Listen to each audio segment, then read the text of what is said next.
what am I going to Good say to the morning, man? This is Mr. Womble. Mr. Womble. I, I did that terrible game with him. you mean the game I won? This series, hopefully, would usually be on a Monday, is going to be about Doctor Who. Mm-hmm. I basically thoughts and opinions on the new series. So I was saying this to Womble because Tom Baker was my first Doctor, and the first episode of the first series I ever saw of Doctor Who was him on Scarrow. You know, him meeting Davros, and that whole war at that time was it's old technology, new technology. And when I saw the plane coming down, shooting, and the guy using the bow and arrow, I was like, "Oh fuck, we're on Scarrow." Did you have that kind of thought or opinion on where we were? I already knew that was going to be on Scarrow because the trailer sort of gave it away with the hand mines, which have been mentioned in the past, but they're not actually been shown, which is kind of cool. Everyone And thought that. Everyone thought the hand mines with the eyes was a shout out to the sisterhood of Khan. no. Because Well, yeah, because they had the prologue was on Khan, wasn't it? But before that, when they released the trailer, I saw well, the first two trailers for the series. There was like there were a few points where I sort of thought, oh yeah, okay, I sort of get where this is going, and I sort of knew already that. Well, we already knew that because I'd read it somewhere that this episode was going to contain the Daleks and things like that. oh yeah, I heard the Daleks. I'm at the opinion at this point they could easily kill the Daleks off and not bring Yeah. them back for a couple of years. So your opinion on? I even thought the kid was like, what a twist if that's Davros. It might not be Davros, but I'd love if that's Davros. Yeah, no, I saw the trailer and I sort of thought that could be Davros, but I I think think the whole image of Davros running through a battlefield as a child with the hands popping up and they're so Dalek-like because they've got a single eye in their hand and they're all looking at him. That sent shivers down my spine. It was very, very poetic the way that they did that. And I like the way the Doctor isn't really the main focus of this episode till near the last 10-15 minutes. No, it's not because really it starts off with the man in the cloak looking for the Doctor. And do you want to know my original thought of who that was when I saw him in the trailer? Go on. I thought he was the Master. Like Messed up like he was before. Yeah, do you remember the Deadly Assassin? Yeah, where it was just a corpse. yeah, he had no and regenerations left. mainly. I thought that maybe it was the Master, but it wasn't. So, Big- but I fuck kind off. of like the snakes and the dresses and things Yeah. like that. It's kind of cool. I like the way, because there's a lot of people, because I've watched a few I hope so, hope thing videos, and a lot of people thought, now we won't get onto episodes, but they thought the Sisterhood of Khan was going to make a big part of this series. Yeah. I think that was it. I think that cameo was it. I like that she was in that because She was in that prequel episode. she was in the prequel and then she was also with Paul McGuane, the Eighth Doctor. So like when he regenerated before the 50th special, so it's kind of nice just to pull those two episodes together and just make sure that it's all in sync with the Doctor Who universe, which is kind of cool. This episode we see the man in the cloak looking for the Doctor, and then someone else is looking for the Doctor, which is Missy, and you're thinking, oh yeah, Missy's back, and she literally says, "Not dead, back, big surprise." Yeah. Brilliant line. That made me laugh so much because they but essentially they killed her off and then they thought, nah, we'll put it back in. It's the Master. He always survived. The Doctor always said that. Like the third Doctor, then when they always thought he was dead, like he'll be back. How'd you know? He just will. But I love the idea that the Missy or the Master is the Doctor's best friend. Well, yeah. But yeah, she did have this ridiculous plan with aeroplanes. I'm not quite sure. That is kind of Some of the mastery. science behind Doctor Who gets a bit confusing when they're on Earth sometimes, I think. But that is kind of mastery because it's a very weird. Even the look of it, it's not the Tom Baker, Tom Baker, David Tennant kind of visual because it's getting. Last series Oh yeah, was slightly dark, and they have an older actor who's 56 or something now. I think he's the oldest Doctor Who. Who I saw the other day said I'd love to have Bowie as a guest character. He just kind of reminds me of Bowie in previous movies and this. Yeah, I mean, when they found the Doctor, he was in like the 11th century, and he was on a badass tank playing electric guitar, and I can't remember what the riff was that he was playing, but it was like, I don't think there's ever been a more rock and roll moment in Doctor Who than the Doctor coming on like an absolute badass, and you sort of see that he has changed over since the break, and almost the Christmas episode.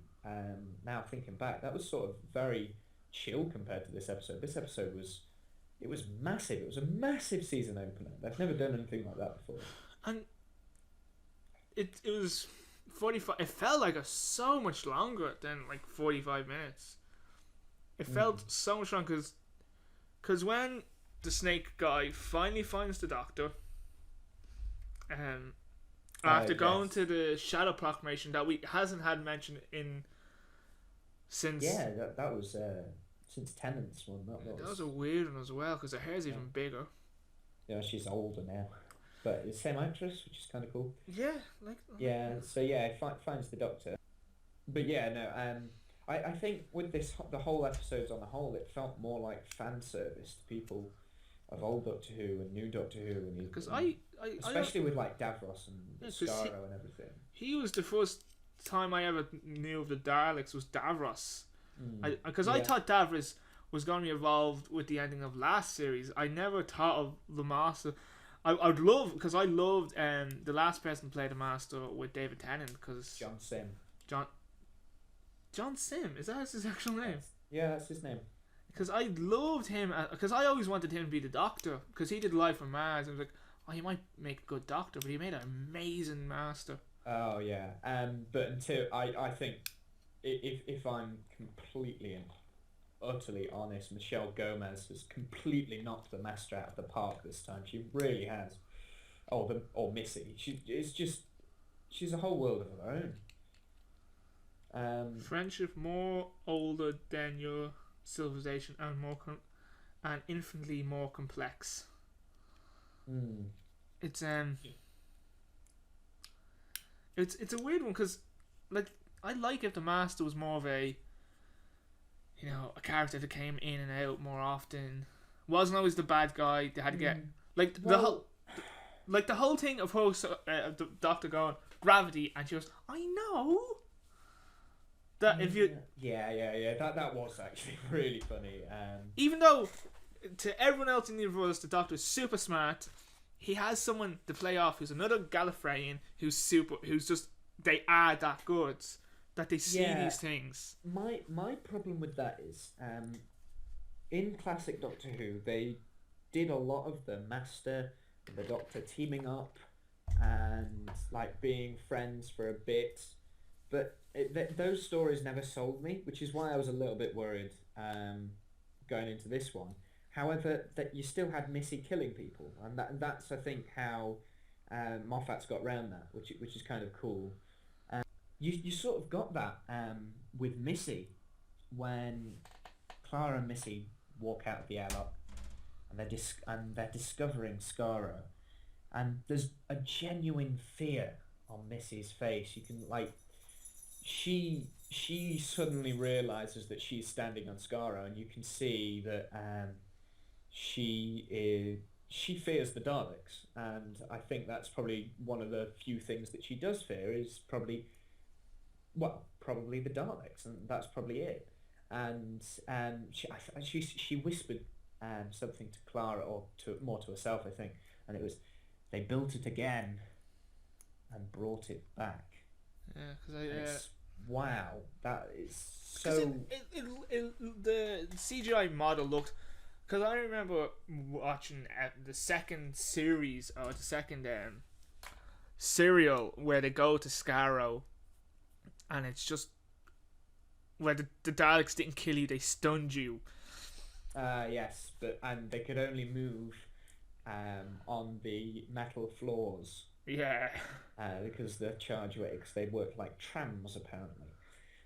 where you could easily just turn one around. Yeah, and the Doctor was actually inside a Dalek case, and he opened it up, and yeah, that was that was good. I like that. They had more updates since then. They had a few updates since then. Yeah. Uh, Oh yeah, a lot more. I mean, I think my favorite update. In fact, that this episode has made the Daleks scary again, and I haven't seen the Daleks as scary since Dalek, Christopher Eccleston's episode. That was when the Daleks were reintroduced, and that was genuine fear because they were showing the Daleks to an audience that did not know what the Daleks were, and they had so much to explore, and it's like the tension and stuff. And it built up really well in this episode. And you could now watch that episode, the Daleks, after watching the 50th anniversary, and understand, because they were always mentioned the Time War. It took them a very long time to actually do something with the Time War, but you could really see Christopher Eccleston's character. You could understand more. Obviously, they didn't have the idea of what the fuck happened in Time War, but you can understand why he would absolutely fear the Daleks. Yeah. Well, that was probably one of my reasons why Christopher Eccleston's like personal favourite Doctor. But I'm glad he only did one series. But that's a whole other issue, and we won't go into that because I could go on for hours about that sort of thing. But it does lead me to the end of this episode where, well, both Missy and Clara, you see them die, but I've got my own idea on that. Yeah. And also my idea on how Missy got back into the show as well. Yeah, I like. We're not idiots. We know. Did they even show? I can't remember. Did they show like scenes from the next episode? Did they do that? Yes, they did. And was Clara in it? No, neither Missy nor Clara were in it, but obviously they're going to be, because it is called The Witches something Apprentice? That obviously relates to Missy. But they The Witches Familiar, that's the one. But they always seem to do that if they have a big like when David Tennant, you know, he sees Rose for the first time and then he gets shot and he regenerates. You see him regenerate, and the next episode you see him fine because of the clip, and he figured out something. Yeah, but no, they didn't actually give anything away. And I try not to watch those trailers too much, but they didn't actually give anything away. But the whole name of the next episode kind of gives it away. The fact that Missy is the witch and probably familiar. Clara's the familiar. Then you have Under the Lake. Before the girl who died, the girl who lived. Yeah. But I mean, they're not going to kill them off that easy. But anyway, I've got my own theory, but I'll go into that in a second. First, I want to talk mainly about this series. This series, and we've talked a lot about the classic Doctor Who's. This series is going to be more like a classic Doctor Who series because there's more. It's more of a serial-based thing. So you've got an hour and a half stories split over 2 episodes, which a lot of the serials of the classic Doctor Who were an hour and a half episodes, and they were just like 20-minute episodes each, and then split up into like 4 parts. It's been a while since they've actually had 2-parters as well. Yeah, well, I think that's how this whole series is going to go. Every single episode is going to be a big 2-parters, which I'm really looking forward to. That could go really badly because you can get tired of that really quickly, but I'm personally looking forward to it. So anyway, Clara and Missy are apparently dead, or so you're supposed to think. Now, I this is some wild, random theory I've got, and this is how I see it.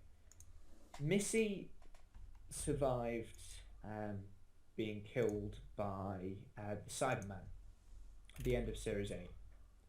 We don't know how that was, but I wondered if it was maybe her vortex manipulator or something like that. And because Clara has vortex, and then because Clara had contact with this vortex manipulator, that they might be going to the same spot. I mean, that doesn't solve the problem of the TARDIS being destroyed. It's a TARDIS. It'll probably trigger in danger mode and teleport somewhere. Well, yeah, but I mean, these are the Daleks, and they're masters of destroying TARDISes, so... Yeah, but they keep on changing the continuity of how to destroy a actual fucking TARDIS. Yes, that you can't destroy when they destroy the entire universe. And then they blow up. I've no way seen the Doctor has a trick, the Doctor and Missy have a plan, they're just doing this to finally kill. What happened? Though, this is something that's annoying me, right? In the second time we have Clara in the Asylum of the Daleks, she clears the Doctor from it. She deletes him from all the memory banks. Yeah. How did the Daleks know about the Doctor again? Is this like after the Time War? Not the Time War. After, why can I not? Translator. And they all they know him now. Yeah, this is after Translator now, so the Daleks now know him again. But then that was. But I mean, they might have deleted the hive link of the Daleks, but Davros isn't connected to that. So Davros somehow managed to survive his encounter with Tennant. Not sure how that happened. We might get an explanation, we might not. I'm not too fussed if we don't, because it sort of ruins the mystery sometimes. But Davros does remember the Doctor. Because he's not linked to the hive mind. He is his own separate entity. He is almost a pet of the Daleks now. So 18. He could have given this... Pardon? Since the new series, there's been 18 appearances of the Daleks.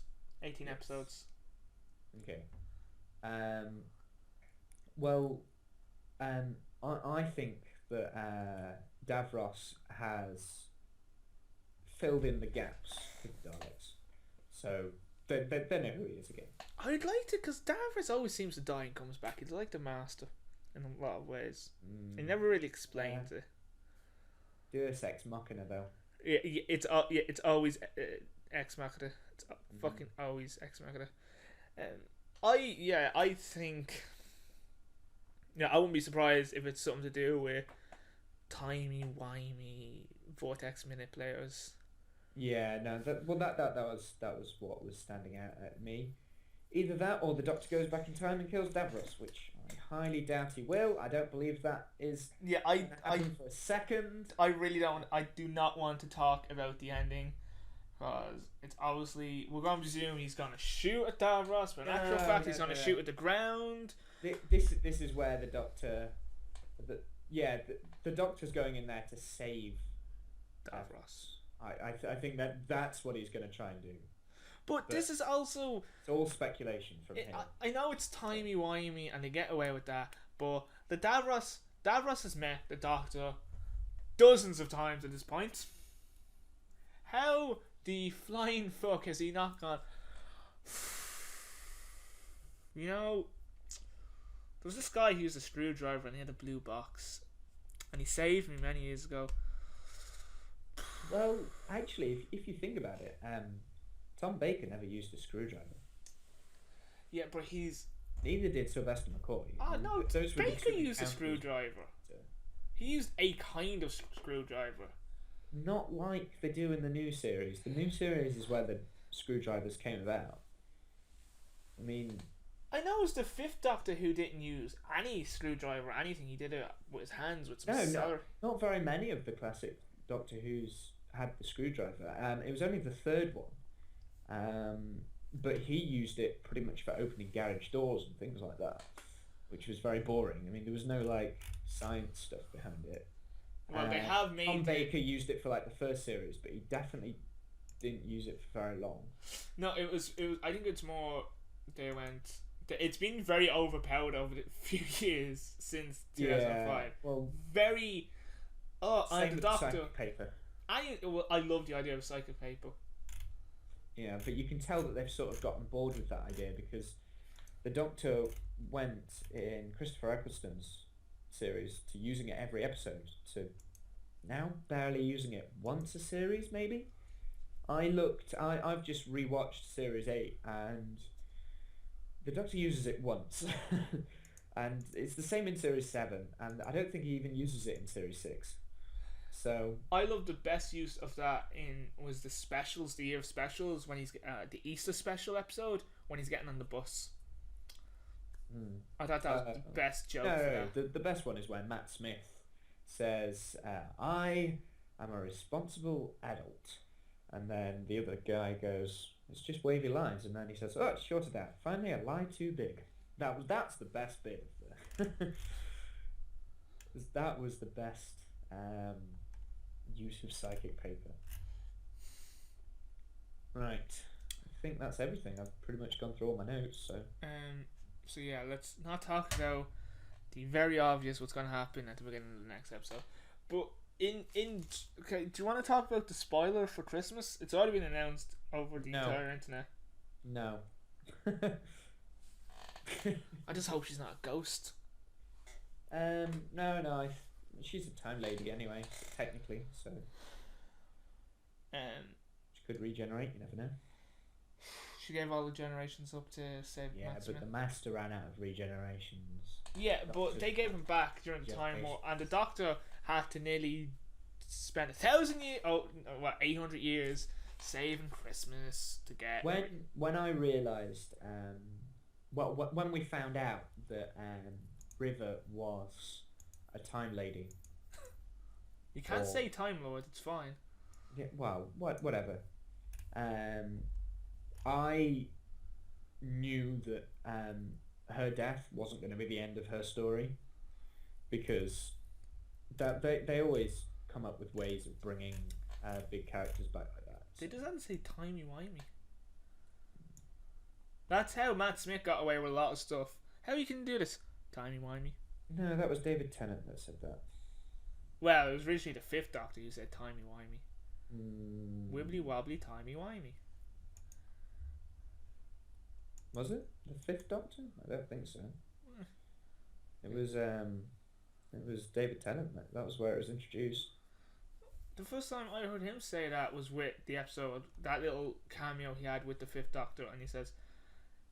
The first episode that they actually used it was the Angels episode, where he is talking from the TV screen, and he's trying to explain time travel, and he says. Time is people assume that time is simply cause and effect, but really from a non-linear, non-subjective viewpoint it is a big ball of wibbly wobbly timey-wimey stuff. That sentence that good, but you lost in the middle. Yeah, there you go. That was the first time it was used. Alright. I don't want to talk about the rest of the series of why I would think who's going to be the bad guy at the end and blah blah blah blah blah. I don't think there's going to be it's going to lead up to a big season finale. But they've done that nearly every series now. Exactly. That's why I don't think they're going to do it this time. And you think this is the series they don't do it? Yes. And really, they didn't do it for series 7 either when Matt Smith left. That was in 2 parts. There wasn't really a big. But that was big. They were big, awesome episodes. And it was actually not series 7. That's its own specials. What? Series 7. That's when Matt Smith. Wait, which one are you talking about? Are you talking about David Tennant's endings? No, that's series 4. He was the last one he did. Well, I wouldn't class them specials as a series 4. I just call them the No, specials. they're classed as series 4.5. The class as the specials 2008 to 2010. Or series 4.5. What the Pandorica? No, that's series 5. The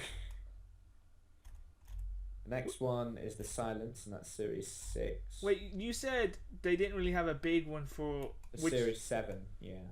The thing that they did have was the Great Intelligence, but that only went from the Christmas special, which was halfway through. And also that series was split over. I mean, the big story was Clara, whereas series 6, the big story was River.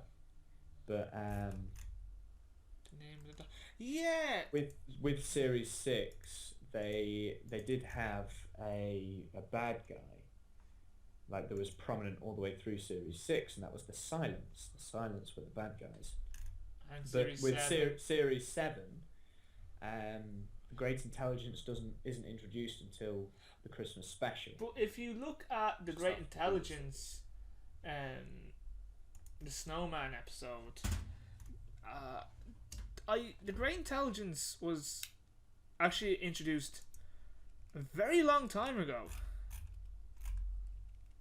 He wasn't just in them 2 episodes. Yeah, he was it was the second Doctor. Yeah. He first encountered the Great Intelligence. I think it was a Cyberman episode, but I don't know because I haven't actually seen those ones. But they never even kind of comment on that either. They never went, "Oh yeah, I've dealt with this guy before." And series 7 that did actually have a pretty. But they were doing something really weird because the timetable really changed. Where series 1 was the start of that series was one chunk of the year, and the next series was a different chunk of the year. Well, they got their filming schedules wrong for series 6, so they could only release series first.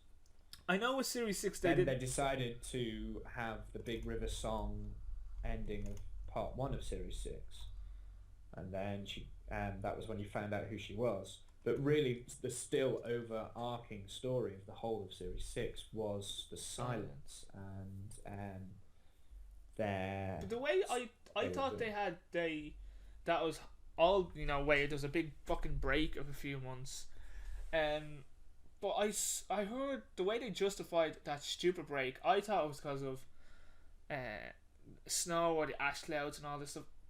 Supposedly, they just wanted to do the corn scene. That's how I heard Stephen Mott explain why there was such a break. He wanted that corn scene, that doing the Doctor. Where I don't really believe that's the reason why there's such a break. Well, the reason that Moffat says is because he wanted a break to change it up, but the real reason was because they got the scheduling mixed up for the recording, so they needed to put the second half back.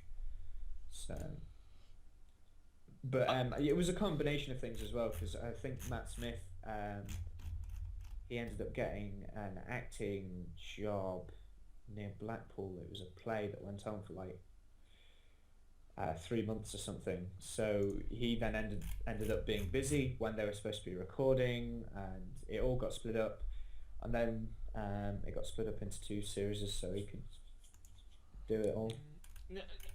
What's your opinion that they now have the series in the second part of the year? Instead of having it at April to the beginning of summer. I don't know, we just take it as it comes. It's kind of nice because you get to the series finale, you don't have to wait all the way till Christmas. But then from Christmas you've got to wait all the way. So either way you're going to have to wait. So what I know that's actually because the BBC do Strictly Come Dancing after Christmas on BBC One, and they didn't want to get again scheduling gods, so that's why they do it now. It's because the BBC execs said that Strictly Come Dancing are more important. Can I odd one? I'm going back to series 7. Now, the last Christmas episode was very good one. It was very dark. It was very kind of twisted. You don't know what the fuck. It was very Inception kind of way. Then the Christmas special before that was... What was the Christmas episode before that? the wardrobe. Yeah, the line, the wits, and the wardrobe. What is your opinion on the bells of Saint? Matt Smith's ending. What was your opinion on the Doctor, the wardrobe? What was your opinion on that? It was okay. It was kind of funny. It had Bill Bailey in it. It's always a plus. It is. I just found that one being, of all the Christmas specials, it's just a very odd one. Yeah, it was okay. I think Was that there had to be another Christmas special between the time of the Doctor. Well, sorry, I completely series. forgot about the Matt Smith's final episode. Yeah. It was like, it has to be another Christmas special. Yeah. That sounded like it. Okay, I think we're about done here. Yeah, 42 minutes for that perfect joke. Well, on that bombshell, I've been Holderman and Sage Man. And I've not been Jeremy Clarkson. Can you believe they're doing a new show on Amazon Plus? Yes. Till next time, take care. Goodbye. See ya.